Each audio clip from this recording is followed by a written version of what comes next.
All right, I got the man, Jody Jamieson. All right, my first question is, so you stay strong with the ball, right? Yeah, absolutely. Do you think I should shave the head? Well, the thing I would say for you is you could always shave it off, because if it doesn't work and you don't look as pretty as me, you could always grow it back. Grow it back. Did you? My problem is I'm just real lucky that I look really good without it. That's right. Now you've grown out the beard like me. You know, you got a little bit more of a beard than I do. Well, I decided once our Toronto Blue Jays got into the playoffs that I was gonna just not bother shaving anymore. So I actually finally just shaved my head the other day. Now it's got to come off though, right?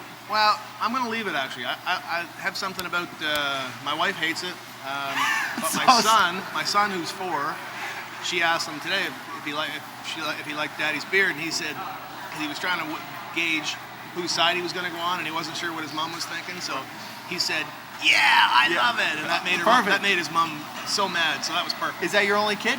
No, I have 3. I have Haley, that's 12.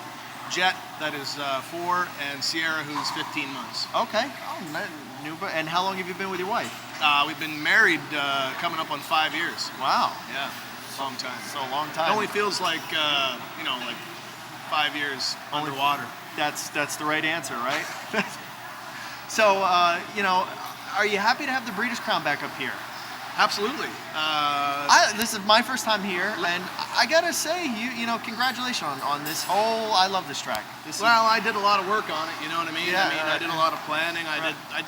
Everything I could do, I tried to do. Right. To get it. You got to do your part, right? Give me your favorite Breeders' Crown victory. Santana Blue Chip, I think. Now, was that your dad's horse? Yeah, it was my horse. I actually owned him. Right, that's your the credit was your dad's, right? Yes. Okay. Yes. So, is it better to drive for your dad or not for your dad?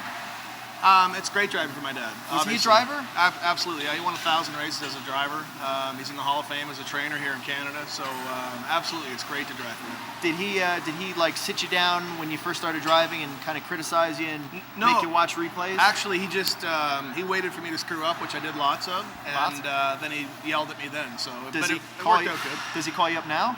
Absolutely. When he screw up? Yeah, he just walked over me there in the Breeders' Crown and asked me what happened in the first turn, and I thought he was mad at me, but as it turned out, it worked out in our favor. Does that get old for how successful you are?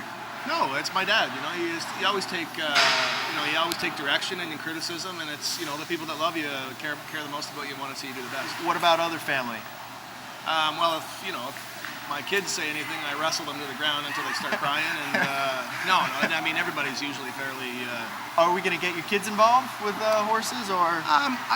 What about the wife? Was she involved? My wife, yeah, she trains and grooms horses. Yeah, she's moonlighting as a trainer. She'd love to drive, I think, in a race, but I don't think I'm going to let her. You know what? My mother's she's got to not just that, but I mean she's been around horses her whole life. And it's just such a hard game. It took me a long time to break in, and what's the sense? In my mind, I think she loves playing around with the horses. We have a nice horse called Make Some Luck that she's completely in charge of, 100%. Jogs them, trains them, does everything with them. So she does a great job that way. So I just think that she needs to stay. Keeps her happy, right? Absolutely. Keeps her active. Absolutely. Keeps her happy. And you know what the saying? Happy husband, happy wife. Yeah, I thought it was happy life. Yeah. Well, have you gone through the 3 rings of marriage yet? I don't know what they are. Well, you have the engagement ring, the wedding ring, and then you have the suffer ring. Badoomsh.